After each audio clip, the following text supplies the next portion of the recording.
Never fear. Marc Daniels is here. Welcome back to the Beat of Sports.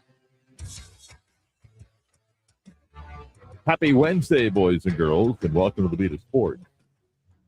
What a big day it is. Well, it's just Wednesday, June 3rd. Big day. I'm not talking NBA Finals either. Oh. Did you not hear the start of the bridge? I did not.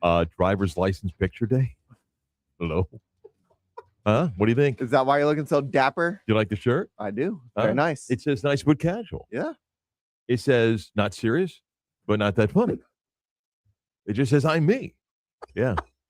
Oh yeah. I was, got to pick the right shirt. Got to pick the right shirt. Big. Really excited. Pick the right location. Think I got a good time. Did you get a haircut? Don't think it's going to be crowded. No. I didn't want the new cut. It just kind of fits. Haircut's next week, so it's not too long, not too short. Yeah. Right now, if you look at my, I'll show you my license. I won't put it up on the stream, but I'll show you my license. I don't look anything like the guy in the picture. So, want to get a new pick. All right. I could have gone online just for a new right there. No. I'm going. For the first time, actually. Bringing cookies and everything today. For the first time, I actually ordered my new registration online. And I just got it in the mail a couple days ago. Kind of happy I don't have to go to the DMV now. Yeah, well, like I said, I didn't know there was such a world online where there's these different, like, Reddit pages. Don't go there. so, yeah, pretty fired up. I'm happy for you. Walk in, hoping to get, like I said, a few different glamour shots and everything. Where's the changing room? You guys have the props? Yeah. I like to use the inflatable guitar on this one. Can we do that? Do you smile in your pictures? I smile more now that I did all the work on my teeth. I didn't smile before. Yeah. So you're going to smile on your driver's license Well, I'm kind of picture? scared. I practiced that too last night. You don't want to get caught where you Do the look down? look like I'm being tased in the picture. You do the look down, smile. That's Anchorman. No. Anyway, how you doing, Chris? You all right? I'm good. Baby girl's a little sick right now, so it was a rough night for her last night, which means no sleep for parents, but it is what it is. Got to make sure she gets better. Kelly did ask me earlier, and I think I was jumping to something else. I have plotted hour by hour from 6:00 on tonight before the net game. Like when I got to be done with my walk until I get to my orthopedic to give me the latest on what I got to do to help my knee. So even though you're walking, is it still 7 miles? It's 6.42. Yeah. Do you still try and keep the same pace throughout the whole walk? Yes. Okay. Yeah, I want mile one to be the same as the last mile. Okay. Yeah. So what time I got to be done with the workout, shower, prep for the show, anything else, be locked in and all that stuff. Yeah. You should just put your phone on mute once tip-off starts. I don't get a lot of texts and calls at night. I always call my sister and my mom to say hi to them and everything. That'll happen at halftime tonight. Yeah, but you always have those people that, if the Knicks are up big or down big, It's a few, though most people have heard me on this show enough say, stop it. Like you wouldn't text me. No.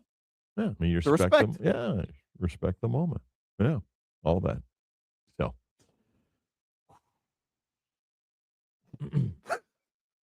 Keith Smith's going to talk. I feel like you're about to jump in the game. Tense. It's tense. It's tense. It's just, I listen, you can relate too, although it hasn't happened much with your team in the playoffs, but no, a regular season big game,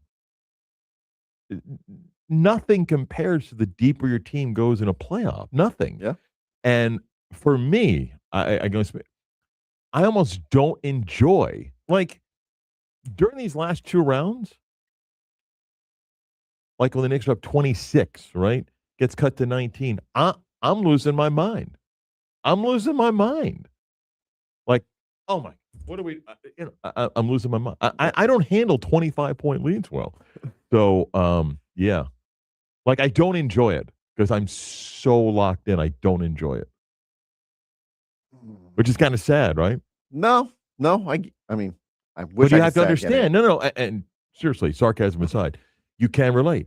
When you go through years that becomes decades of either miserable performance or being let down on the precipice of getting there, yeah, yeah, yeah. I'm not Stephen Ross, Jerry Jones age, but I'm getting there. We're like another wasted year. Like I'm kind of running out of these. You can't say next year. Like you know, hopefully I got a bunch, but yeah, Yeah. got that stuff. Well, I'm on my third decade of not seeing a Cowboys Super Bowl. So Yeah, get used to it, pal.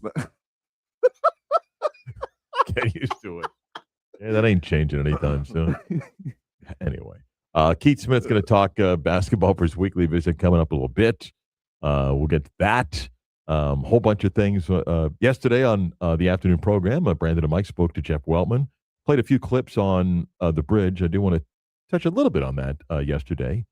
So we'll get to that. A whole bunch more. First, here's everybody's favorite segment.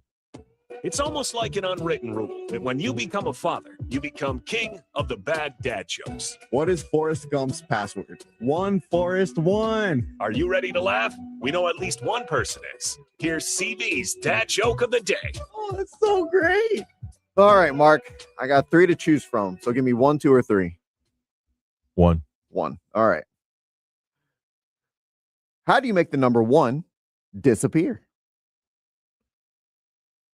I don't know, Chris. How do you make the number 1 disappear?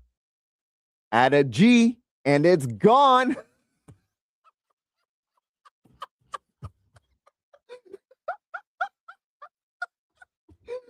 Get it? Add a G and it's gone.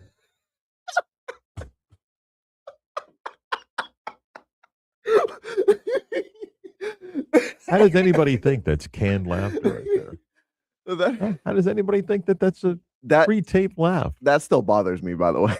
Yeah. That still bothers me. Some people think it's a fake It's laugh. not a fake laugh. It's reason alone you should check out the stream. Wow. Back with more next. It's gone.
Hey, it's Johnny Manny from Johnny's house. Look, we've got you covered with the hits and what's going on in the city beautiful. And Mark, he's got everything you need to know in the sports world, with maybe a touch of sarcasm. This is the Beat of Sports with Marc Daniels. Before, Chris, I get to the Jeff Wellman interview yesterday that Mike and Brandon did, I have a bigger issue. Okay. Not those guys are Jeff Wellman, but so I just got a text at 9:56. Okay. Okay. The text is from Mark Johnson, who's the play-by-play voice of the Colorado Buffaloes, who probably is the greatest voice in sports broadcasting. Okay. It's about to start that Big 12 radio text chain. Yep. Okay. And it's here it goes. It's wishing somebody a happy birthday. I didn't get the birthday text. Wow. I didn't get the birthday text. Do they know when your birthday is? Probably not. Well, that might be why. How do they know everybody else's birthday? I don't know. So they're now wishing Brian Henney's birthday at Kansas, who's a great guy. Do I jump into this? And do I jump in going, oh, so I guess it's okay? Am I sour grapes guy here or what? What do I do? There you go. 6. In 2 minutes, 6 people responding. Yeah. What do you do? Or do I go, hey, happy birthday, Brian? You know, it's my birthday a couple of weeks ago. Can't be that jerk. No, you can't. You can't bring it up. You just have to wait another year.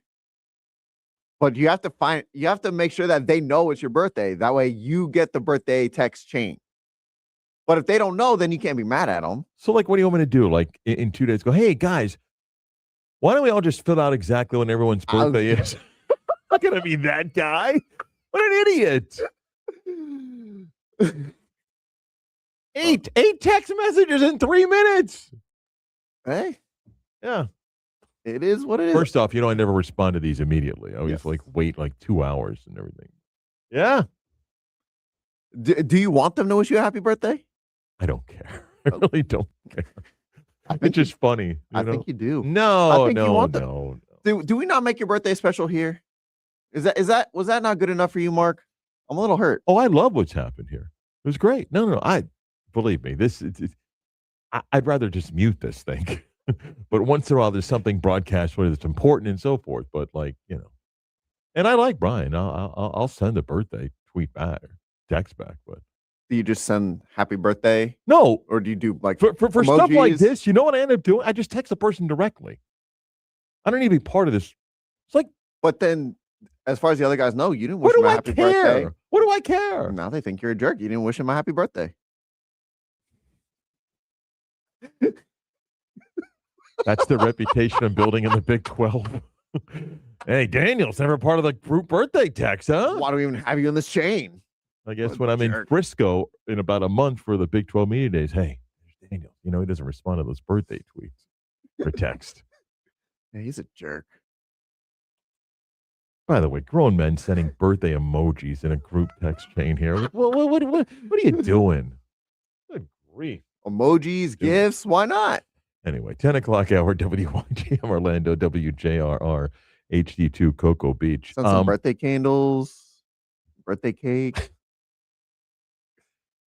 the emoji with the party hat and the party favor. Why not? Yeah. All right, man. Sure. Yesterday afternoon, Jeff Weltman joined Brandon and Mike on their program. And I encourage you, if you missed it, it's up at 969thegame.com, access to the social media platforms, and listen to the whole interview, because I just think get better context. We played some clips, and I'm going to play a couple here. But I think the way you hear the flow of the interview and answers, it's a lot better. But there's a couple of clips that I did just want to play and briefly comment on. This is Jeff Weltman when it comes to Sean Sweeney and style of coaching and labels of offensive and defensive coaches and things like that. Is like, can you execute? And I'll come back to breaking the game down into small doses that are teachable, that are measurable, and activating all 5 players was something that Sean was really big about. And so, I do think that it's been written that he has like a modern approach. I don't know where that word came from, but I do believe that to be the case. And, he's a coach. He's going to coach players at both ends of the floor. He's going to surround himself by really, with really bright, creative minds.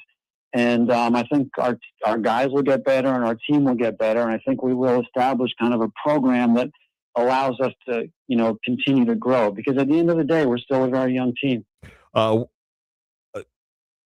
me just follow up on something that Jeff Weltman said there. And I said this earlier on the bridge. And again, I have no idea if Sean Sweeney is going to be a great coach. I hope he is. And I hope it's a coach that brings them to a championship.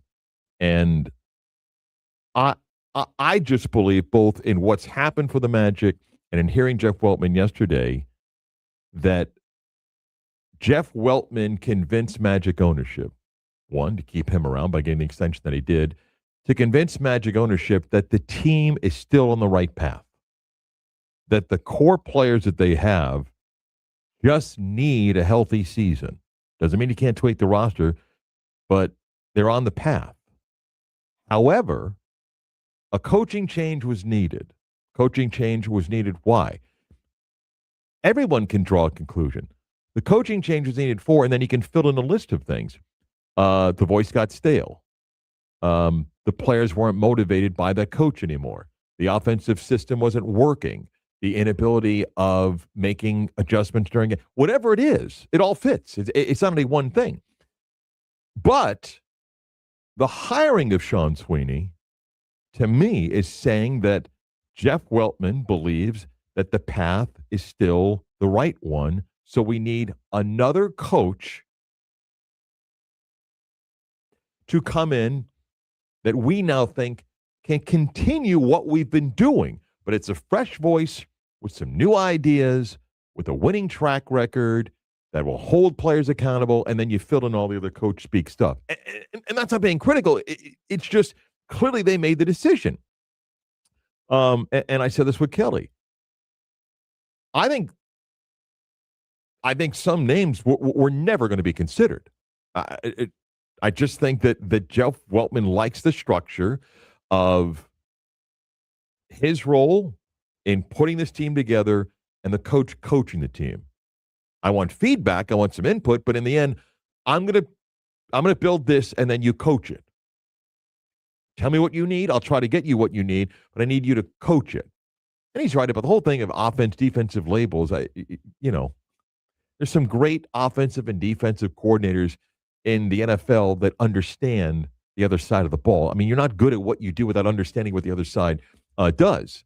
But clearly, there was there was an idea that this is the type of coach we want.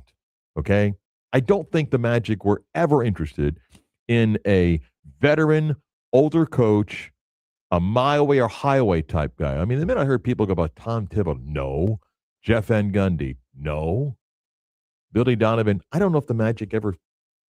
Well, I don't think he was ever given any serious consideration. I think Sean Sweeney was an immediate name early that the Magic, not like after Jamal Moses, like in February. Okay? That's what they want. And his job is to figure out these things that suddenly got stuck for the Magic. The health thing he can't control. But how do we play with those two guys on the floor, in Franz and Paolo? How can we be better at things that we simply either stalled at or need to get better at? Now, I don't know how he's going to make people be better shooters if you don't get better shooters, okay? The other thing that Jeff Weltman added during the conversation was about where the team is at right now, and they are somewhat limited if you're looking for massive changes. Right. We do not have a first-round pick. We do not have a lot of money to spend. We do have, free agency issues in front of us, and I've always said, this kind of train is coming at us, and it's getting closer.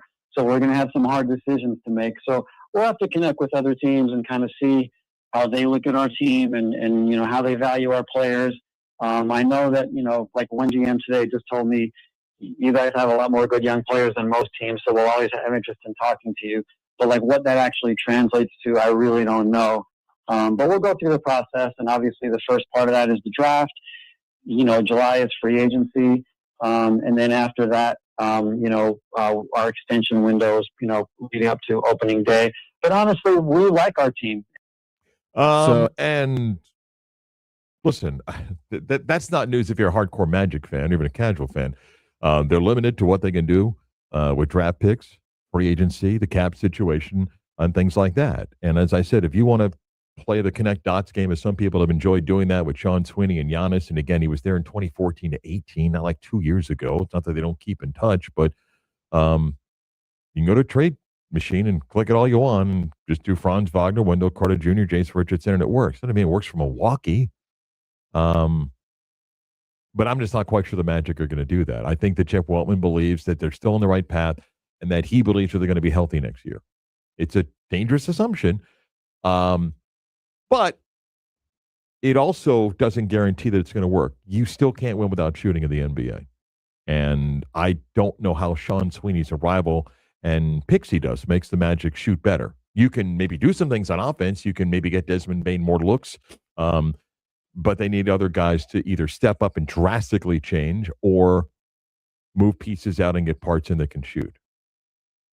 Because, again, you can draw what you want in that interview. I just think that Jeff Weltman's telling you, I hired this person because I think he's going to be a really good coach. I think he's going to do some things differently than the previous coach that we had who maybe reached his limit, and fresh new ideas and a new voice, tweak it, and we're going to be healthy. And I think if healthy, this core can still be one of the better teams of the Eastern Conference. He may not be wrong. It's just the assumption of health is going to be a challenge based on the last few years for this team. Keith Smith, more on this and tonight's game one of the NBA Finals next.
Time to talk basketball with Keith Smith. The latest on the Magic and around the NBA. Follow Keith on Twitter at Keith Smith NBA. We go all year talking hoops of an offseason, preseason, the grind of an 82-game schedule, the playoffs, and here we go. Game one of the NBA Finals tonight. The Knicks and Spurs will tip off just after 8:30 in San Antonio. We talk hoops and a whole bunch more about the sport and the finals with Keith Smith. Find his work, support his work on extra Twitter, Keith Smith NBA. Happy finals. Keith, how are you? I'm doing well. I am fired up. I think this is going to be a really fun, competitive finals, and I can't wait for it to get started. I think the storylines here are fascinating in many levels. Let me start first with the San Antonio side. We always wonder about that young team, and have they arrived too early? It's a third year for Wemby. He handles himself like such a veteran. It's impossible to dislike him, even where my passion lies. But the journey and how fast it happened for the San Antonio team, what stands out to you about why they are where they are? Yeah, I mean, the obvious answer is Wemby, right? He's just an absolutely incredible player, and he did everything he kind of does is just so special out there. But the other answer is this is a really smartly put together team. Yes, they had other lottery luck in getting Stephon Castle and getting Dylan Harper, but the trade for De'Aaron Fox has proven to be big.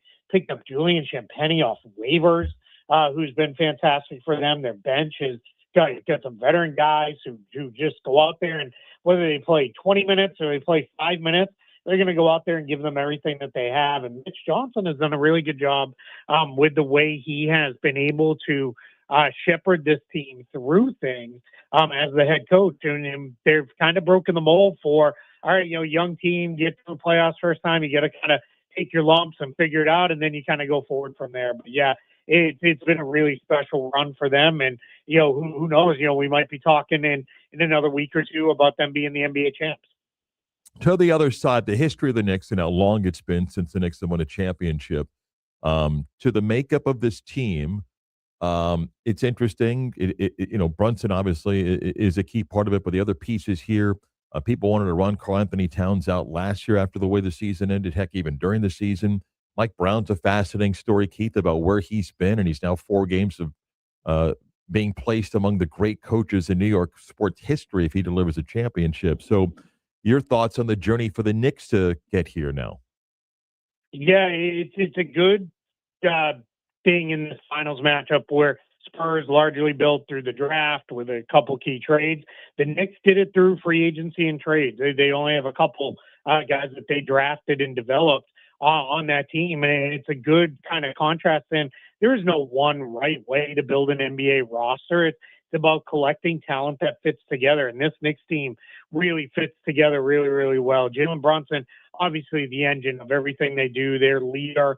The crowd loves him. The teammates obviously love him, the coaching staff, and he's accepted every moment of being the leader of the New York Knicks, which is a thing that a lot of other guys have crumbled under in the past. And I think just his even-keeledness really is a big part of what gets things done. And then you have Bridges and Anunoby, 2 really good defensive wings. Josh Hart's just a ball of energy. And then I think the change that Mike Brown made for to run more of the offense through Karl Anthony Towns. So he wasn't just getting kind of, all right, you're going to roll to the basket some, we're going to throw you the ball at the end of the shot clock for jumpers and those kind of things, but really letting him be a facilitator. That's really changed. When he made that change in the Hawks series, this team took off in a big, big way. Brunson still drives everything for them, but keeping Towns involved in that way is huge, and that's going to be big for negating Wemby's strength in this matchup against the Spurs. I don't know if shooting carries over after a layoff. It has for the Knicks thus far. I don't know if that's going to be the case tonight and for this series. But that Knicks team, I think, has a very good chance of beating the Spurs. What, though, is the biggest challenge that the Knicks have to overcome that you think is a bad matchup?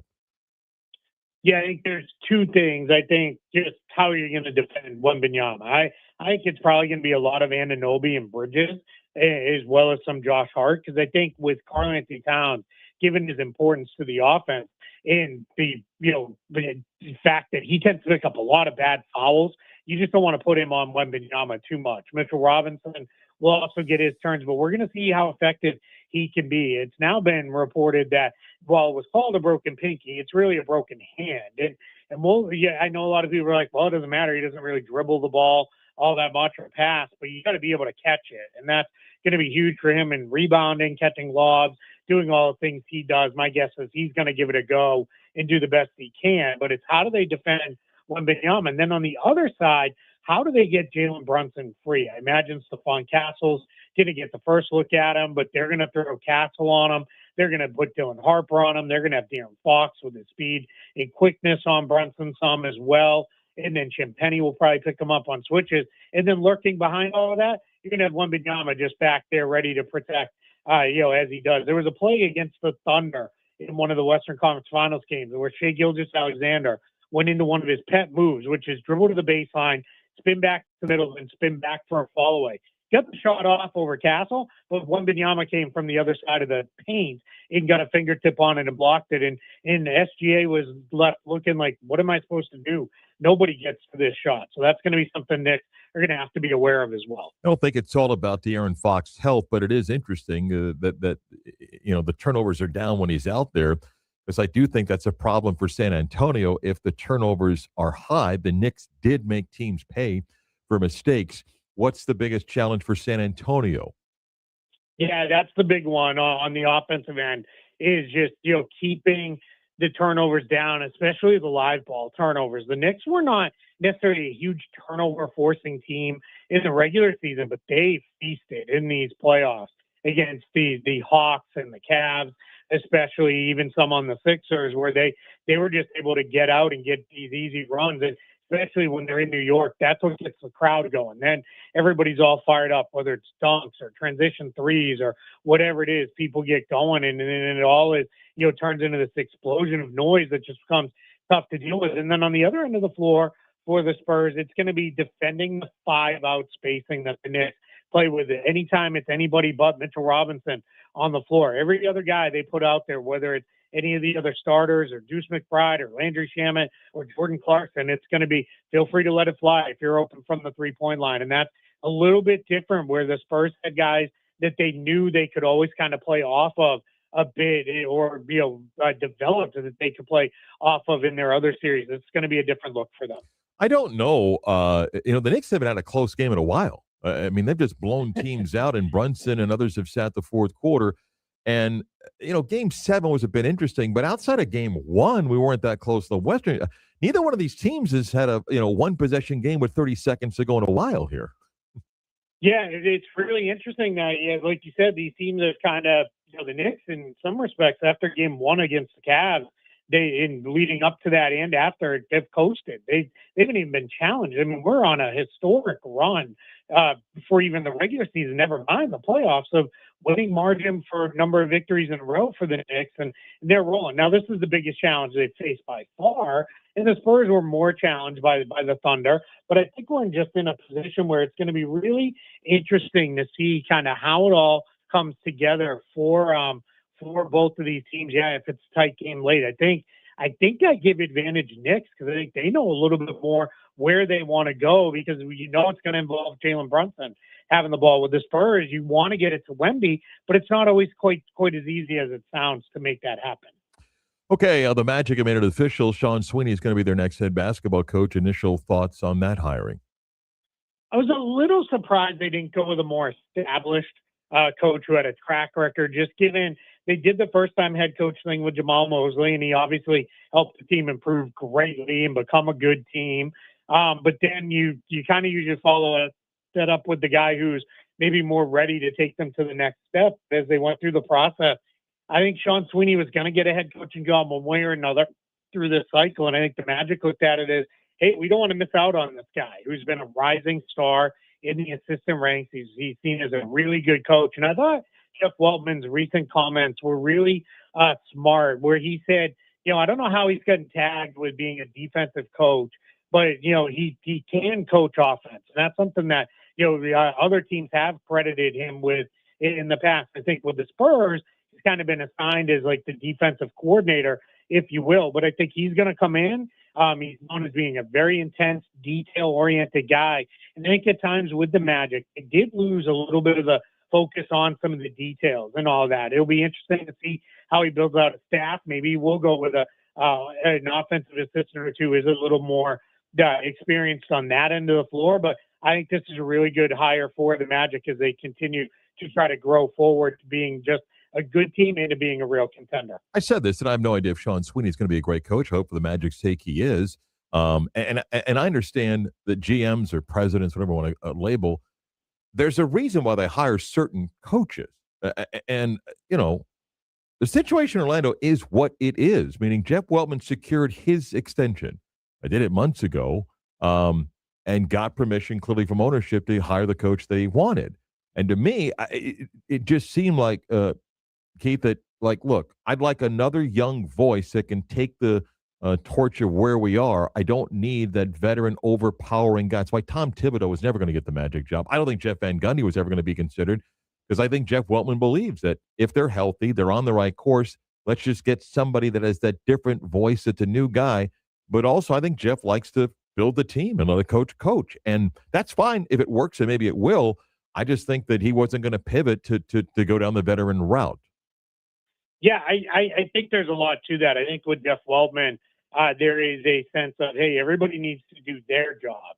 And sometimes when you bring in that veteran coach, what starts happening is that veteran coach wants more say in personnel, and they want to be a little bit more involved in, you know, how the roster is built and all that. And I think Jeff Weltman believes in, hey, it's a collaborative approach. We're certainly going to involve you, but I'm going to build the roster. You're going to coach the team. I'm not going to tell you how to coach the team, and I don't need you telling me how to build the roster. We're going to work together to try to get this where it goes. So I think we're in a really interesting place for the Magic. And I know some are, you know, they're nervous because they feel like it's just Jamal Mosley, you know, part two, but I don't think so. I think Sean Sweeney is going to come in a little bit differently, and I agree with everything where, you know, with the health, the challenge is, are we ever going to get that? I think if we're still having conversations about when this team is healthy, you know, mid-season next year, it's time to make changes, because at that point it's going to be, they're just not going to be healthy. We've had too long of a track record now of that being a thing.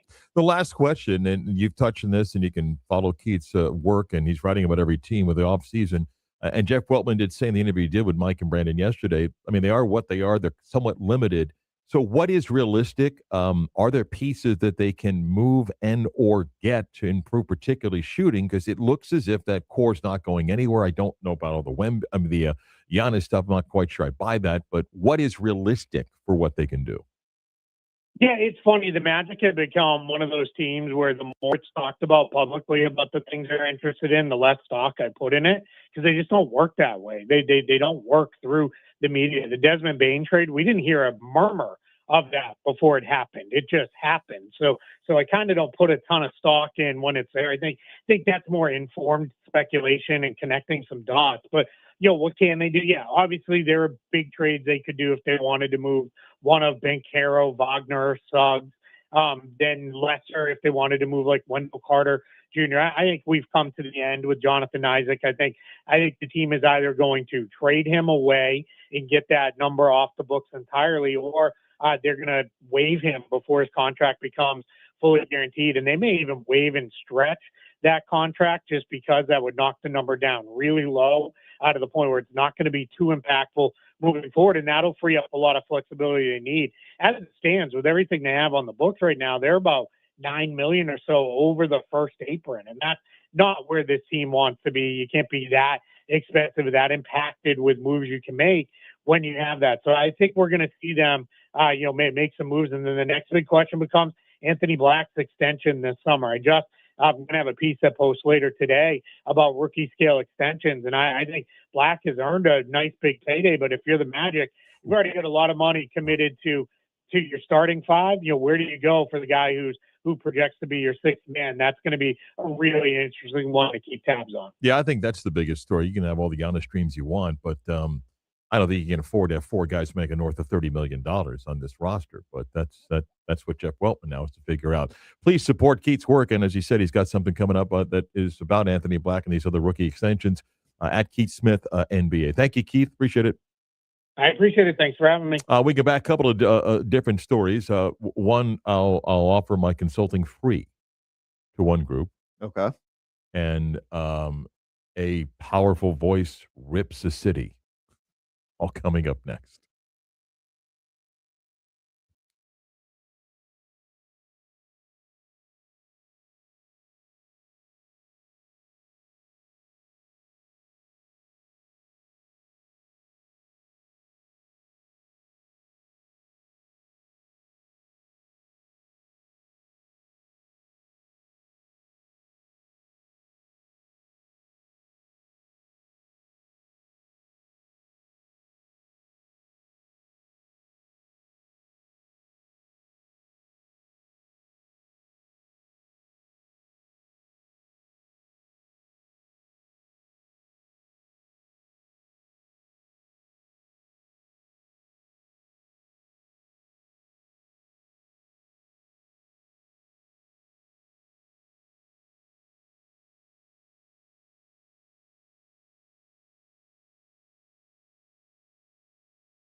He's the voice you trust for the teams you love.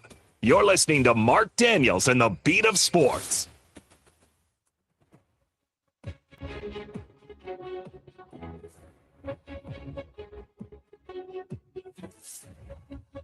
Game one of the NBA Finals is tonight. Got to be careful what I eat. You know, got to get locked in and all that stuff. Well, What is on the menu for tonight? haven't decided yet because, again, you don't want to eat something that the stomach could get messed up. I'm going to be nervous, everything, so it's going to be very bland. Nice salad. A salad sounds It's like good. one chicken breast alone. About a chicken salad, shrimp salad. Be careful the roughage. You know. Before I get in to what I was going to talk about, you So trade proposals. Yeah, I love that. I don't understand this one. Trade J.I. and Wendell Carter for Anthony Davis. Salaries actually match up, and hope AD stays healthy. That's what you want to do. Bring in a guy who I don't think he's ever played a majority of a season in his career. Not getting younger. I'm not sure how that works. Hold on now. What am I doing here? Jonathan Isaac and Wendell Carter Jr. Jonathan Isaac, okay, and Wendell Carter Jr. and Wendell Carter Jr. for Anthony Davis. for Anthony Davis. And let's make sure somebody said that. Jonathan Isaac and Wendell Carter Jr. Yep. Okay. So the two combined salaries for Wendell Carter Jr. and Anthony Davis is $25.85 million. Anthony Davis makes $54.1 million next year.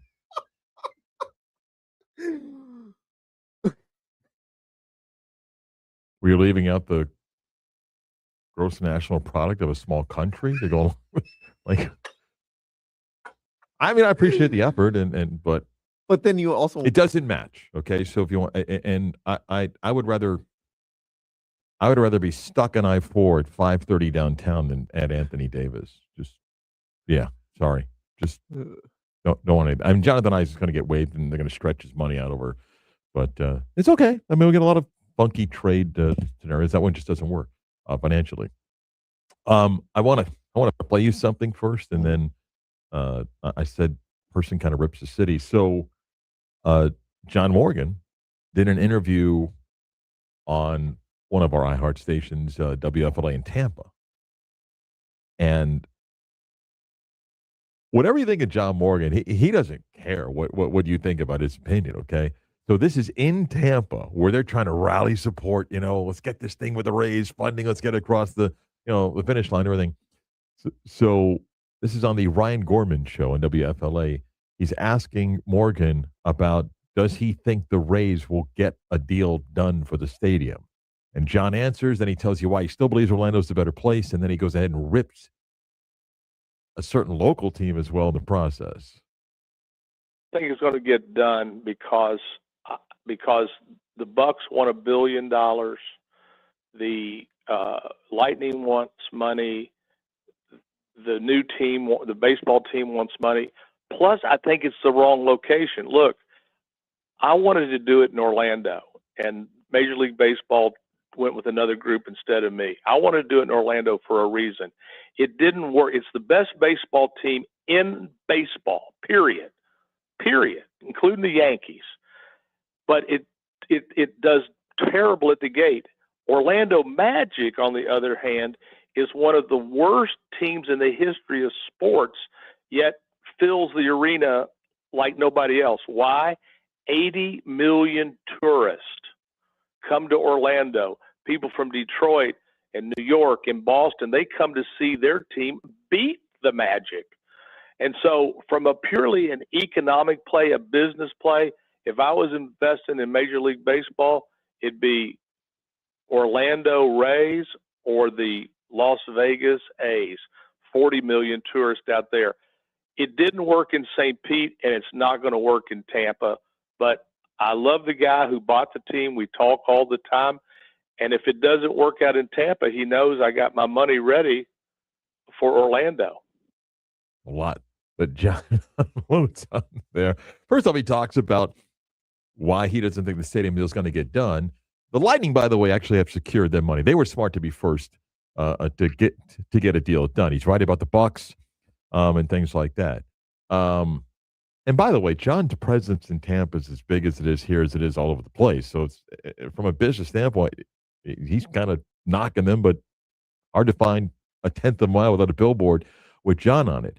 One of the things, and by the way, you understand John's feelings about the Magic. He's not been a big fan, even though, I mean, this isn't behind the scenes. He never liked Alex Martin. And even though Alex is now out, John still has, I think, a negative vibe about the Magic. Okay. One of the things that is true and not exactly true. Okay. Some people think the entire upper bowl is made up of visitors to Orlando that go to Magic games. And that's not what John said. But you know, he said we get all these people that come here from Boston, Detroit. Yeah. You know where a lot of Celtic and Bulls and Knicks fans come from? Castleberry, Altamont Springs, Windermere, Oviedo, that moved here. Okay. Yes, there are some people that come to a convention in Orlando that on one of the nights go, hey, the Magic are playing, I'll go to a game. There are tourist groups that come from Brazil, Central and South America, that when they come to Orlando and go to the theme parks all the time, that may take in a game. But that's not the base of who buys tickets to Magic games. It's an unfair observation. And I've heard people, no, Magic, the research is as much as 20-25%. That's not really true. It might be 10%. And on a night that building gets 19,000, okay, maybe a couple, but 81 games in Major League Baseball, you will not fill a stadium based on people that are visiting the area. Oh, you'll get Yankee and Red Sox and Tiger and Philly fans from Castleberry, Altamont Springs, and Oviedo and Windermere and places like that. But that doesn't fill stadiums. But,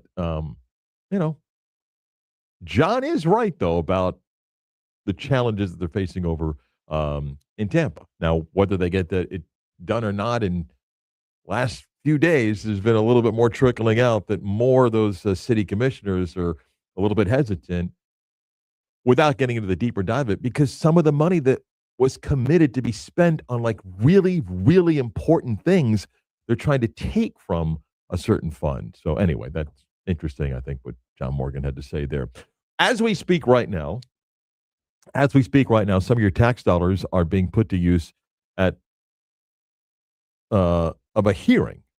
Protect College Sports it is a bill that has been introduced, bipartisan support. And the Protect College Sports Act, Ted Cruz is one of the senators that is behind it. And I have no problem. In fact, I applaud Senator Cruz, the Democrat that's come together to say, here's an idea, here's the framework, okay? And this is what has happened. The Protect College Sports Act, there's some things that aren't going to work. Pooling media rights, which, by the way, is voluntary in the act. Lane Kiffin rule of when you can leave your team. You can't leave a team until the end of the season. Well, that doesn't work because the calendar or the transfer portal. Transfer portal allowing only one free transfer. The next one you got to sit out. Well, it's already been challenged in court. I can't fault people that are trying to do what college sports, particularly football, asked. In the most recent years, Greg Sankey, whoever was the commissioner of the Big Ten, now Tony Petitti, other commissioners, they asked Congress for help. They said, please come in and help us. Please come help us. Well, as crazy as Congress is, okay, and it's insane. Now, when someone's trying to put the framework together and say, okay, here's some ideas, work with me to make this something. Now you don't want to work. The ACC and the Big 12, they're more, this is kind of cool. We'll support this. But yesterday, timed perfectly, the SEC and Big Ten said, we have issues, we want to address it, but we don't support this act. We don't support this bill, which is going to have a hard time passing. Got to get 60 in the Senate. And today's nothing more than the dog and pony show. You've got everybody from Nick Saban and other commissioners and ADs and so, and it's for show. It's for show. I mean, the same topics are discussed about, the money and how it's paid. And it's the same stuff. It doesn't matter. What matters is, does it gain any traction in the House and Senate? And I don't know. I tend to think right now it's going to struggle. But Chris, I hadn't tweeted in months. The reason why I don't tweet, for me personally, it's toxic. It's not healthy, and my mental health is far more important than engaging with bots and people that hide behind names on Twitter and so forth. But I did send a tweet out this morning, and here's my free consultation, free consulting for all of college sports. Chris, do you know last year? Actually, it would be 2024's numbers still. Do you know how much money the University of Michigan, who I think you would agree is a major brand in college football, do you know how much money the University of Michigan received in federal funds last year? Now, federal funds are exactly that. Your tax dollars, the government, gives Michigan money to go towards a variety of areas: financial aid, research, grants, all sorts of things that a university needs every single day, right? You have any idea how much money in 2024 Michigan received from the federal government? I'll say 8 figures. It was about $1.5 billion. It was about $1.5 billion. You know how much money Duke, how much Duke got in 2024? Let's say 1.1 billion. Just over $1 billion. You want to light a fire? Forget Greg Sankey. Forget Tony Petitti, the Big Ten commissioner. Forget Brett Yormark. You want to light a fire? The best thing that Senator Cruz and others could do is you gather the so-called leaders and presidents. Okay, get the commissioners, get the ADs, and get the presidents in a room. Okay, and you make it real simple. You guys have 12 months from today. You got 12 months from today to come back at any point with a system that you all agree that are rules that can be enforced and can be audited. Meaning an ability of tracking this. If you don't, we cut federal funding off 1 year and a day. All of it. We don't send anything. And they go, wait. Why would you impact our incredible research in the medical field right now when that's got nothing to do with what's going on in college sports? Then you better figure it out. If it's that important to you, if the $1.5 billion, Michigan, that you got in 2024, which I'm guessing this year's probably, 1.6, 1.7, right? It ain't going down. If it matters, then you figure it out. And by the way, if we cut federal funding, because you can't, then you figure out financial aid and research and grants on your own. You think Michigan, as big as it is, you think tomorrow if they lost $1.5 billion, they just move on and go, no big deal? And Duke? UAB, which, by the way, has an incredible research program, which I didn't realize to the extent. In 2024, almost $700 million.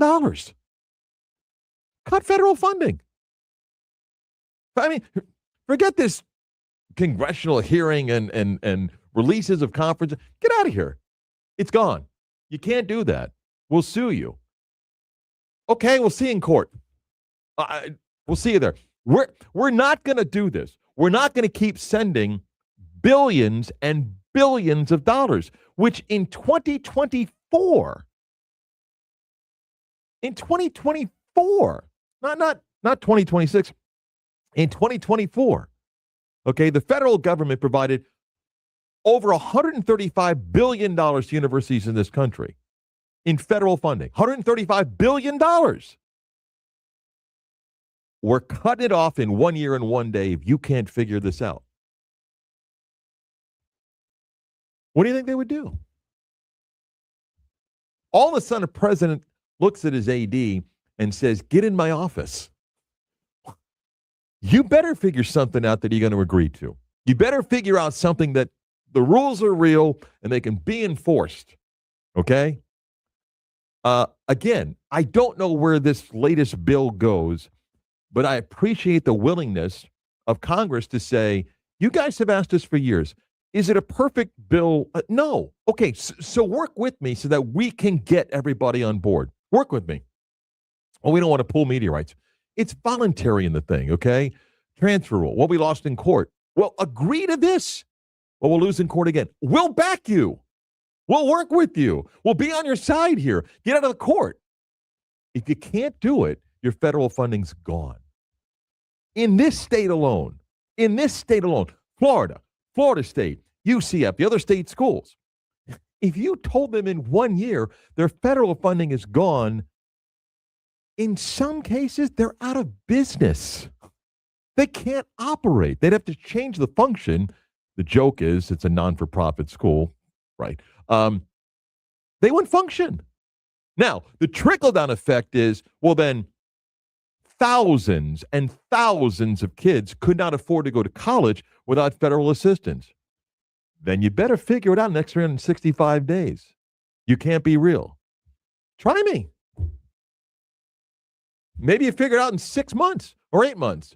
But if you have it in 12, well, what?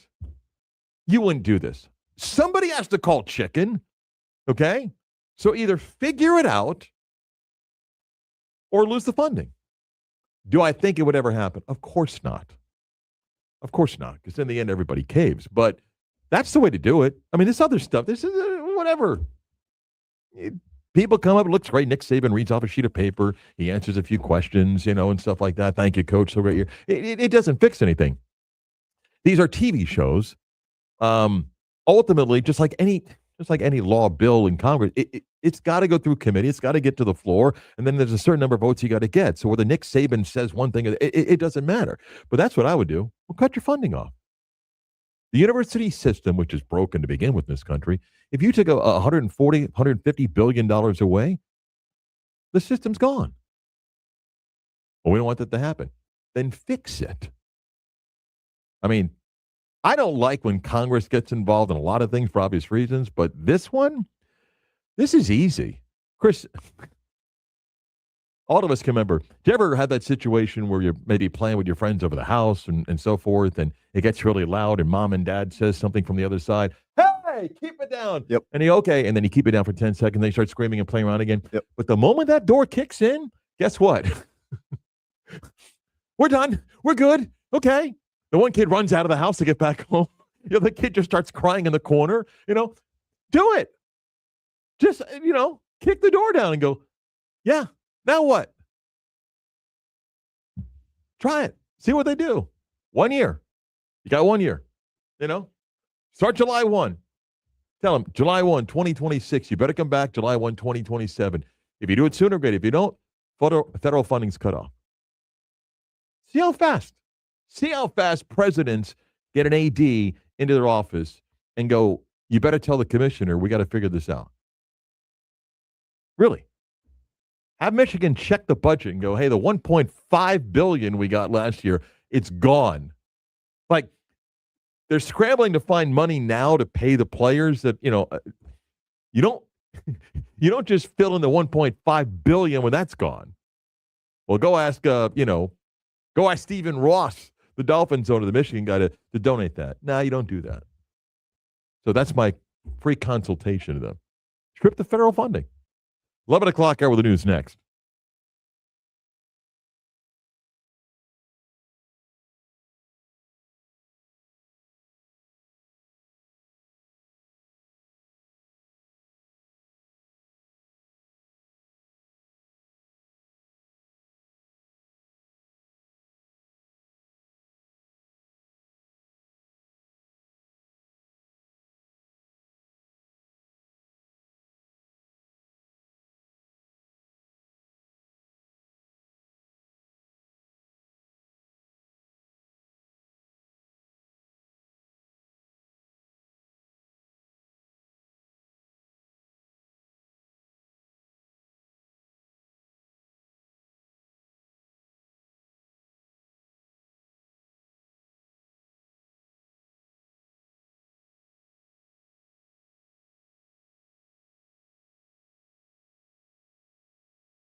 Let's really do the news. Yes. Now it is time to do the news. But now it's time for the news. 11 o'clock hour, WY Jim Orlando, WJR HD2 Cocoa Beach.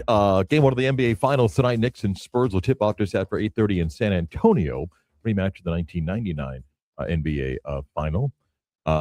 Spurs are favorites in the series, and tonight Mitchell Robinson is questionable. Did go through some individual workouts yesterday. The pinky and hand injury, I think, is a very big storyline. If the Knicks do not have Mitchell Robinson to give them anything, it is a big challenge. Because Karl Anthony Towns is going to get in foul trouble against Victor Wembanyama. By the way, look for OG Anunoby to pick up Wemby a few times tonight. Just telling you. By the way, Knicks going after something that's never been done in the NBA. Do you know what that is? No. Double championship, in-season tournament champions over the Spurs. They're now trying to win the NBA. No one's ever done the double. Hello. Wow. Need I remind you, we've already won the trophy this year? No one's ever done the double.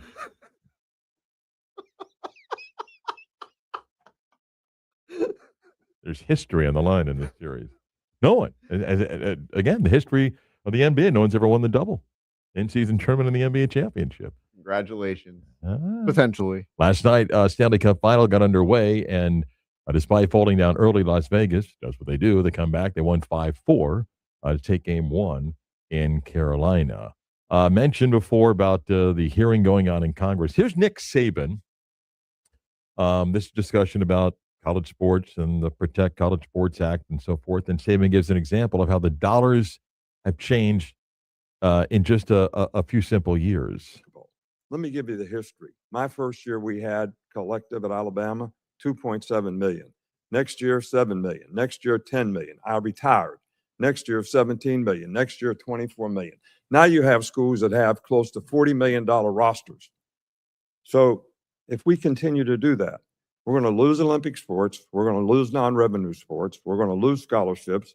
And basically what's going to happen is you're going to have football and basketball succeed, and we'll have club sports for everything else. I want to play something at the beginning of next clip here for a second. Basketball. Let me give you the history. My first year we had collective at Alabama, 2.7 million.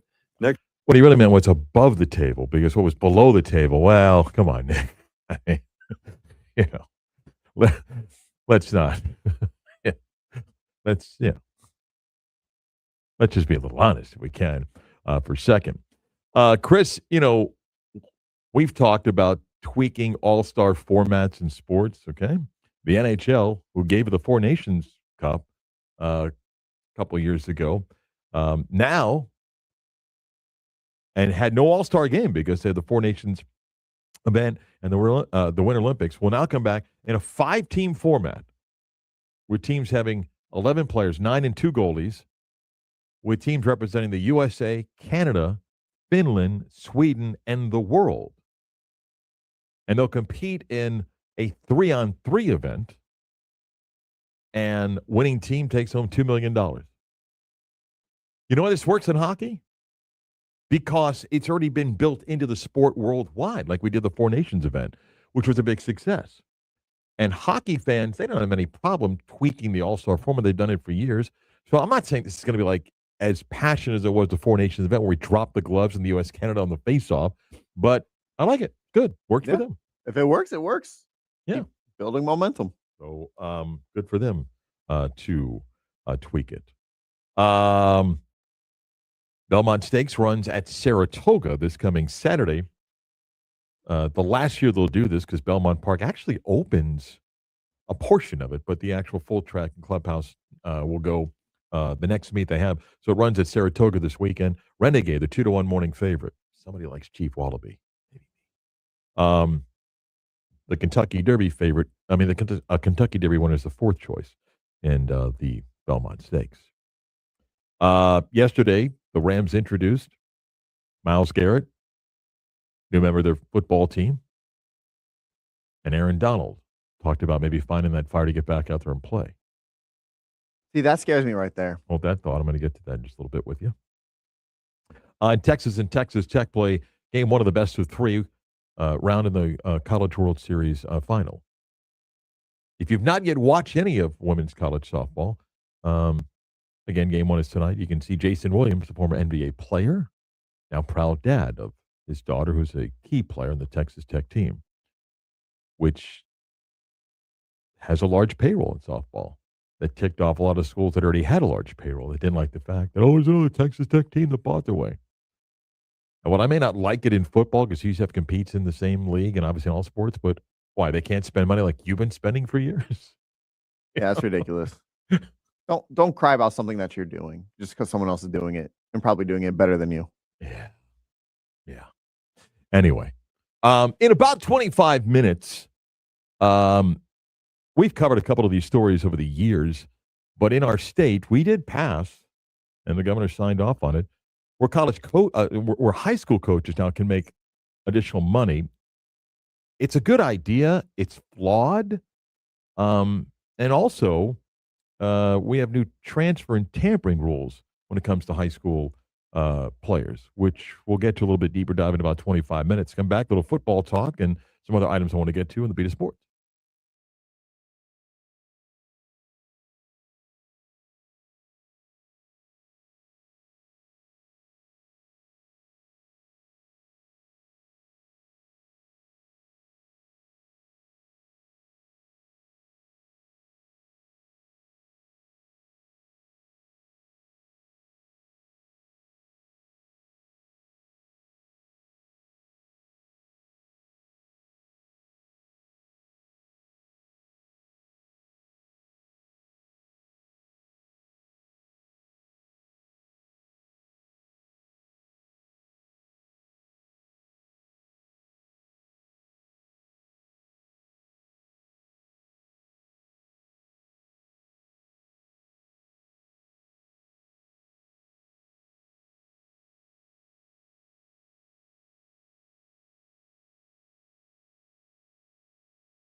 A bit of sports. Marc Daniels. You can access this show on 96.9 FM, 740 AM.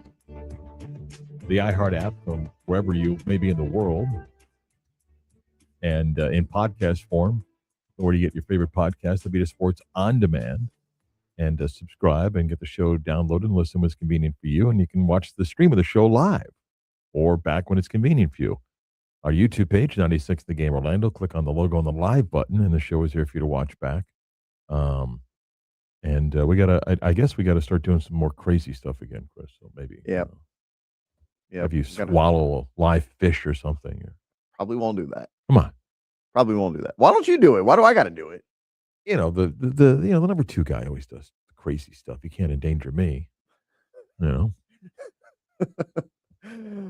All right, you know what? Plus, I've got a baker system I need. You don't want me to take on something. For the good of the show. I'll be able to get here myself right now. For the good of the show and to protect your health. By the way, less than 2 hours until driver's license picture. You get nervous? I am. Really? Yeah. Yeah. Remember standing in line on picture day at school, right? And at least I do. You were holding the form that your parents filled out and the check. Mm-hmm. And as you got a little bit older, you could, what package are you getting? And there was the one kid who didn't have anything. He was just forced to take the school picture, and you're kind of like, oh. Yep. Did you guys see that Mikey's not getting pictures? He's not buying any pictures today. He must be poor. And then you look down, and he's got a Richard Petty racing shirt on. On the back, it's got Darlington 500. And he's like, "You taking a picture of that?" "Yeah, let's go." Yeah. That guy owns 50 car dealerships now. He's worth $6 billion. And I'm the idiot sitting here with a microphone in front of my face, right? Yeah. Yeah. My parents bought every package. Yeah. Same. And my mom loved it. And then 2 months later, there's 60 pictures of me in Dad's drawer in his desk. And you're like, wait, I thought you guys were going to give it out. And you're thinking to who? I hate pictures. Even to this day, I don't like taking pictures. Yeah. Anyway. Okay. So I want to ask you a couple questions. NFL wise, the Rams introduced Myles Garrett yesterday. The Browns had their GM explaining why they made the deal. A couple things. One, he had a no trade clause. He was able to dictate where he was going. So a lot of people who are critical of the Browns, and you and I were talking before the show about a clip that went viral with their GM. Garrett does have a no trade clause. So even though the Browns can engage with other teams, they still have to go back and go, hey, this is the list of teams. So he's able to pick the Rams, okay? So it's hard to be really critical of the Browns if you say they should have got another number 1 pick. Maybe. I don't know in the end what discussions, and it's possible Myles Garrett said the only place I'll go is LA to be with the Rams. And if that's the only place he's going to go, you have 2 decisions. One, you don't trade him, or you say, how far can we go and believe that that's their last offer? And maybe that's what happened with the Rams. And the deal that they inherit, they can get out in 3 years. It's really a 3-year, $98 million deal. So if he has a no-trade clause, he's got leverage. By the way, the Rams inherit that no-trade clause. So they inherit the contract minus the bonus money. That stuff stays off of Cleveland's numbers that he gets paid. But the Rams inherit the no-trade clause, and he's there for 3 years. In 3 years, I don't know what Myles Garrett is. Maybe the Rams are done with him in 3 years. Maybe in 2 years, they have a new quarterback that Chris doesn't like that just got drafted. Made no sense to draft him or whatever. But maybe the Rams have done a little bit of a pivot. So, but here's my question. And maybe just because we're NFL fans, we accept it. It doesn't bother us, and they're so good at it, and we think nothing of it. Okay? Does any sport manipulate its own collective bargain salary cap like the National Football League does? What, with the restructuring? It's insane. I went down this dark hole last night, okay? And everyone has mastered it. And not just mastered it, because I actually read it. I almost sent it to Richard Hill because I didn't understand some words. Okay. They put some of that Latin stuff in there. I just didn't get it. Okay. Like, what does that mean? What is it? Do you know in the collective bargaining agreement, Chris, it tells you how to write contracts with voidable years. It's written in the collective bargaining agreement. It basically says, look, here's what you do. You agree to a 5-year deal and you void year 4 and 5. And here's how you do it. Does any league do it more than the National Football League? Like, I don't think just because the NBA, it is truly a hard cap. The NFL, it says it's a hard cap, but it's not. I don't think there's any league that does it, but the fans don't really care, and everyone's so good at it. So, like, you worry about taking on a contract. Like, yes, the Dolphins have consequences by doing what they did with Tua. Okay, we know that. But you're like, how do the Rams take them on? And then I'm looking, going, oh, okay, yeah. They're basically taking on 3 years, $98 million. Yep. Did the Rams have an additional $33 million available? And you're like, all right, I guess they do. I mean, as long as I guess you have the ability to restructure, you're still paying the money. It's just it's down the stretched road. out is what it is. Yes. But I mean, you still end up paying. It's just a matter of when. Yeah, but you can keep stretching, and until the player stops playing. Right, and then you can go look online and find dead cap money, and if you want to get real complicated in the system, but it is unbelievable how teams just mastered this. Like, again, the collective bargaining agreement specifically states how to void contracts. Okay, it actually also agreed upon. Illegal tampering is written in the collective bargaining agreement. The term illegal tampering, that's insane.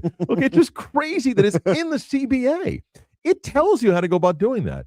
The prorated signing bonus, also to kind of stretch everything out.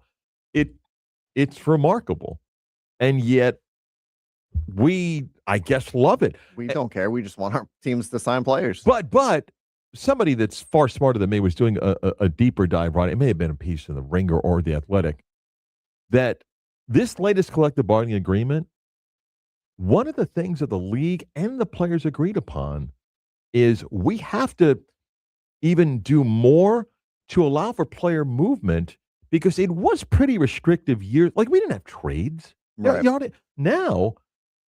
Now you get trades like we just had with these two trades. Mm-hmm. We used to go years with like, you get a small deal for somebody move for a 3rd-round pick. We get names now that get dealt, and the league and the players actually agreed with all the other stuff about Revin, how to break it down. We've got to loosen things up that encourage teams to be more active in trades because they thought it was good for the league. And they're right. Yeah. I mean, if your team's good, obviously you don't want them to make drastic moves that'll alter the team because you were good. Why do you need to make moves unless it's to get over the hump? Well, you want to see teams like Cleveland, who are perennial losers, do what they can to start building. And you know what? Maybe they do turn things around. The Deshaun Watson trade will forever baffle me in the signing.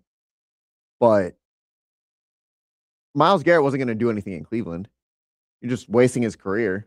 Why he re-signed in Cleveland, I don't know, but it's good to see him on the move. Right. And each sport is different. And the argument over guaranteed contracts in the NBA versus the NFL. And believe me, NFL guys would love if all their money was guaranteed, but there's a clear reason why it's not. It's not just because the average length of a career is shorter.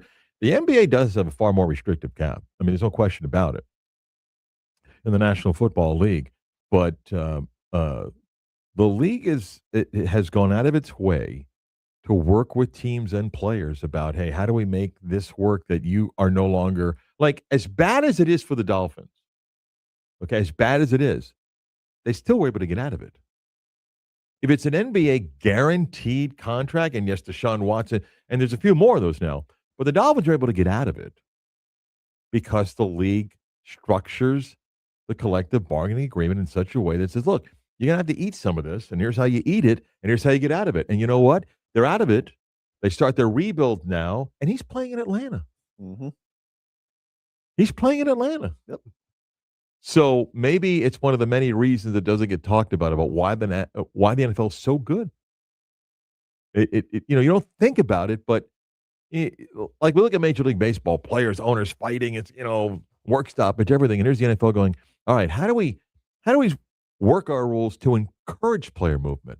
We know the salary cap's going up, but how do we do it so that you can stretch out contracts? We can get trades, which is good, and they just keep rolling and rolling and rolling and rolling. Yes or no? Is Aaron Donald playing football next year? No, I when he says I have to get that fire back, that flame back, to me that's worrisome because it means he's lost it. Nah, I don't think you just pick it up like he that. could play tomorrow and he'd be an All-Pro. He'd play tomorrow. Listen, you would agree. Last 25 years, those are two of the best defensive players in the National Football League. Without a doubt. Both of them. Yeah, without a doubt. Yeah. All right, back more of the Beat of Sports next.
over the years, we've done a whole bunch of stories when it comes to high school sports, particularly the topic of coaches' pay. Andrew Ramjet of the Coaches Coalition has been on the show a number of times, and we've lost in this state. We've lost a number of really good coaches that simply left to go to Georgia, Alabama, other states because of the pay.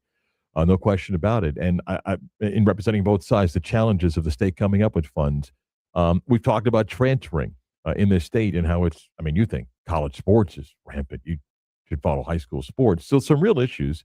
And yet some things have happened on a number of these topics. And our next guest, I think, has done a great job. I've followed some of the stuff that he's done in reporting and writing. Justin Barney, a sports editor up at WJXT in Jacksonville, and has covered a lot of this stuff and has kind of joined us. Justin, first, welcome. Good morning. How are you? Good. I appreciate you having me. Let me start with the coaches. Again, you follow this story. It's been a big story. We've lost a lot of really good coaches about, the stipend that they get and when you break down the hours that they work. So just kind of simplify it. What changed and what can schools and districts and counties do regarding additional compensation for coaches? I'll break it down in kind of in a nutshell here. In Florida, there are 67 different counties. Obviously, there are 64 of those counties pay what is called a supplement, or basically a stipend for your year's work. So a lot of counties do not pay for anything playoff related. They do not pay. Some counties don't pay for spring football. So there's very, very different regulations and paychecks all over the state. 3 of those districts, the other 3 pay their coaches as administrators. So they're paid along the lines of maybe a principal or something along that line in the upper tier of the offices. So those supplements are separate from your teaching salary, and a lot of coaches are actually teachers, although in other sports there are adjunct coaches who are in different professions and just coach, part-time. The coaching salary is just basically that supplement in 64 of the counties in Florida. And that supplement ranges from a low of about $3,000, $3,038 exactly in Broward County, up to $8,317 in Charlotte County. That's the highest in the state of Florida, $8,317. And that's for a full year's work. And people say, oh, well, you factor in their teaching salary too. Well, teaching and coaching are completely separate. It'd be like if you're a teacher and you worked at Costco or something. I mean, they're 2 different jobs. So your pay for an entire year of coaching is that supplement. And again, between $3,000 and $8,300 at the bottom and then the top. So what this new bill, the Senate Bill 538, which was just signed into law up here in Jacksonville a few weeks ago by Ron DeSantis, Florida governor, will go into effect July 1st. And that will allow coaches or school districts in Florida, as now, those supplements are negotiated in collective bargain and union negotiations. So what this bill will allow coaches to do is go ask their superintendents for something additional outside of that union negotiated supplement. You couldn't do that before. You do have the power to do that now. You could be paid as high as up to an administrator level. You're not going to make more than the superintendent. That's where that policy is capped at. But you could make significantly more money. And in some small districts in the state of Florida, that is already occurring. The bill also allows head coaches to go and ask their booster clubs for money. And so, again, that's something that's happening in small places already. A lot of places in Florida, or in North Florida at least, do not allow that. St. John's, Duval, Nassau, Clay, counties like that do not allow booster club contributions whatsoever. So there are a few different avenues for coaches to get paid a little bit more money other than those measly supplements. And, some districts have not had raises in decades. Duval County, for instance, hasn't had a raise since the mid-90s. And the coach at Reigns, who just won the state championship this past year, Donovan Maslin, makes the same thing as the Reigns coach in 1997, Wilton Coffey, who won the state championship, and that's $4,699. You get no pay for playoffs. So, Donovan Maslin, the last 2 years, he's played for a state championship. That's 10 extra games, 10 extra weeks of the season, and basically an entire season. And he's getting paid as the same thing as head coaches at Inglewood, who were 1-19 over the last 2 years, and West Side have been 2-17 over the last 2 years. So It's very, very disjointed and unfair. Justin, it sounds good in theory that there's an avenue for coaches to make additional dollars. And It's not across the board, though. The state, again, where's the money come from? We're challenging the education side to begin with. And there are some holes in this because there are some areas that can't afford to give coaches more. There are some booster clubs that can and those that can't. So I know there's a little bit of an excitement here, but I'm not quite sure there's joy all over coaching world because it's not as if pay doubled or tripled. Yeah, you're right. Exactly. And when people start looking at the nuance of this and the layers, I mean, it's not the same from one county to the next, Right. let alone 67 counties, 67 districts, 67 very different financial settings, booster settings.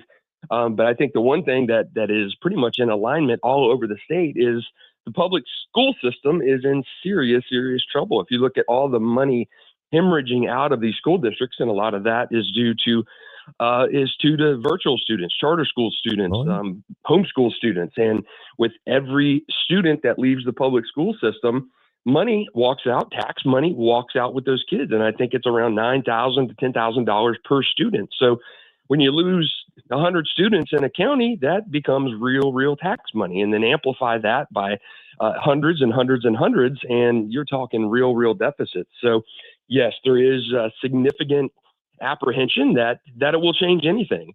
And I do think when you talk to coaches, they have a different mindset. They say, oh, this is not going to happen. We're being told it's not going to happen, to the mindset of, well, I'm glad we're finally being heard. I'm glad they're giving us options. I'm glad they're going to give us avenues to do it. And lawmakers, I think, realize as well that it's going to be a tough sell for a lot of these districts because of the money situation and tax dollars leaving. And I do think it will be a very slow process to get this started. And lawmakers feel like if they can get 4, 5, 6 districts in the first year or two to do this, to buy on, to find out how to get more money. Because again, it's being done in smaller districts already. So you just have to figure out the way to make it work. Let me ask you, pivot to something else. The Teddy Bridgewater story, a lot of attention. It was interesting, the two sides that were drawn there, but explain what the Teddy Bridgewater bill is and what the reaction has been to this latest. Of course, everybody knows Teddy Bridgewater. He's an NFL quarterback, $66 million in career earnings. And a couple years ago, he was back volunteering coaching at his alma mater, Miami Northwestern. Well, Miami Northwestern is not in a great area of town. There's a lot of poor kids, a lot of family situations there, a lot of kids who have nothing. And Teddy Bridgewater, having the means and ability he had or has to do that, was helping his kids out, giving them Uber rides to school, helping them with equipment, making, donation, all over kind of stuff to their families, helping them out, rides to school, all this kind of stuff. And that's a no-no by the letter of the FHSA law. You can't do that. That's looked at as an impermissible benefit. And I think some nefarious schools could use things like that as a recruiting tool. So Teddy was suspended, and it created an uproar because here's a guy who has the means to provide and do good. And Teddy's not doing this to help the rich get richer. He's helping a lot of these kids to just survive and have a warm meal and have good food and get them physicals and all this stuff. He's doing it with the right intentions, and he was punished for that. And it did not sit right with former athletes. It did not sit right with people in the state legislature. And that forced a senator down in the Miami area or a congressman down there in the Miami area to craft this legislation, and it sailed through, that allows head coaches in sports to be able to use up to $15,000 of their own money to help students for reasons of medical necessity or food or lodging, transportation, things like that. But you take that raise, you take that raise, right? You use it towards that to help the kids. Let me pivot to the other one that I tell people. We talk, about college football, and you talk about the tampering. And I said, if you think that's tampering, you have no clue what happens in high school football and high school basketball in our state. And I know it's good efforts here. They've tried to do something with the transfer rule, the FHSAA, and they admit they throw their hands up because you can't police it. But what are they trying to do when it comes to the rampant transfers that we got? Yeah, you mentioned NCAA. Well, you look at the FHA, and how much the wild west NCAA has become. Well, the FHA is a small office with very little resources to go out and combat these things. A lot of times you're getting reported, using transfer kind of stuff, you just getting word of mouth or emails or stuff. So you have very little enforcement oversight to do that. And they have gone to the state, and I've been in several of those meetings where Craig Damon is saying, hey, we need help. We need guidance on this. We cannot continue to have this. And he pointed out a situation of an athlete who was on the football team in the playoffs, and the first week of the playoffs, that team was eliminated. The second week, he was on a different team that was still alive in the playoffs. And that was, basically, if you're a virtual school, charter school, homeschool student, you're not bound by any regulations, and you couldn't school hop, and you would see kids playing sports for 3 different schools, fall, spring, and winter. So the new bill does not allow that. If you're a virtual school kid, a homeschool kid, charter school, you have to play sports at the school the public school or the private school in your residential district. So you can't have kids living in Georgia and coming down here and playing for private schools, which has been a common occurrence. So you have to play for the school in your residential, in your district, and kind of hearkening back to how it used to be. And that doesn't affect open enrollment, which is allowed in Florida. You can still petition to go to different schools, but for athletic purposes, you're not going to see the school hopping and bouncing around like we really had become the transfer portal. Yeah, it's crazy stuff. Justin Barney's the sports editor at WJXT in Jacksonville. He's on X with Twitter at Justin Barney TV. Thank you, Justin. I appreciate it. Appreciate it, guys. Thanks for having me. Chris, you like that idea, right? Of a kid that plays in the playoff one week and his team loses and he's playing for another team the next week. It's absolutely ridiculous. Ridiculous. And Justin's done a great job covering these stories the last couple of years. Just a quick thought. The coaching pay thing, I appreciate the intent, okay? But coaches did not, and this is in all sports, not just football, coaches did not double what their current stipend is. So if you're somebody making $5,000 and they say, hey, now you got $10,000, it's nice. Why would that make you stay if offered a full-time high school football coaching job in Georgia for $150,000 a year in a truck, right? Just because your district could give you a little bit more. So we've done very little to incentivize coaches to stay. The next issue of the Teddy Bridgewater bill, it's nice. It kind of corrects some things. It also, though, opens the door for more cheating, because you say, well, the coach is going to go in his pocket. The coach can go into the pocket of friends of the program quite easily and put the money in his pocket to pay the kids, and you got those that violate that. Why? Because they're bad people. Not all, but there are some bad people. And the transfer thing, I don't have any idea what to do. The FHSA, like there's the NCAA, then there's the FHSAA way below here that has no money. So here's what happened. The same that's happened in college football, Chris. Why does everybody cheat and tamper? Because you can't be caught. Because no one's going to rat you out because they're doing it. In high school football in the state, I'm telling you, it's 100 times worse. If you ever have a chance to meet a high school football coach or assistant coach, ask them about it. And they'll take your ear for an hour. It is so bad. It is so rampant. It is so dirty. But the obsession to win never stops. And I have no idea to fix it. And the FHSA has thrown their hands up and saying, I don't know what else you want to. I can't police it. I cannot handle all the cases that we get. The only thing we can do is these virtual homeschool kids. And by the way, one of the biggest things that Justin talked about that he's right to go back to, we have more and more kids that are homeschooled and virtual. You lose dollars. You're losing money in your district because those kids. That's why I brought up the story about high school baseball, rather the baseball and softball academies that Orange County is investing in. They're trying to keep kids in public schools. You're losing funding when they leave. Not easy to deal with all the issues in high school sports in the state. Back to put a wrap on the Wednesday show next.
trends, and off-the-wall stories. Trends. Ooh. That's the craziest thing I've ever heard. Been following online the ongoing congressional hearing about college sports. Same stuff, you know what it is. Get in price right now. Just look for tonight's game. I can get you in for how much? $2,800. No, cheaper. Come on. Okay. Get you in for under $1,000. Thanks. Yeah, get you in tonight for under $1,000. A lot of money. Want to get in for game 3? Double it. $5,250 gets you to the upper deck. So stupid. Yeah. So stupid. Yeah. All right, Chris, excited? Off to get the new driver's license picture. Are you more excited about the picture or the game tonight? Oh, the picture. I'm beyond nervous for the game tonight. Like, if the Knicks lose by 1, it's over. They'll get swept. Yeah. I don't handle these things well. I don't. I told you, this is not enjoyable. If I'm not calling the game, then I'm just a fan and I'm nervous. And yeah, I'll be a wreck. Yeah. You want to bring you some liquor tomorrow? Calm your nerves. Liquor? Yeah. On the air? No, Chris. Why not? I like this gig. Come on. I just brought back some Colombian rum. Whoa. How about save it if it goes a certain way in this series? Okay. Miss any of today's program, go where you get your favorite podcast. Type of the Beat of Sports on demand. Get access to the show, subscribe, and get it downloaded to listen when it's convenient for you. And you can catch the video stream live or playback on our YouTube page, 96 The Game Orlando. Click on the logo on the live button to watch the show. Chris, have a great day. You as well, Mark. Maybe I'll be in a good mood tomorrow. Maybe I won't. Uh-oh. Chris Produce. I'm Marc Daniels, The Beat of Sports.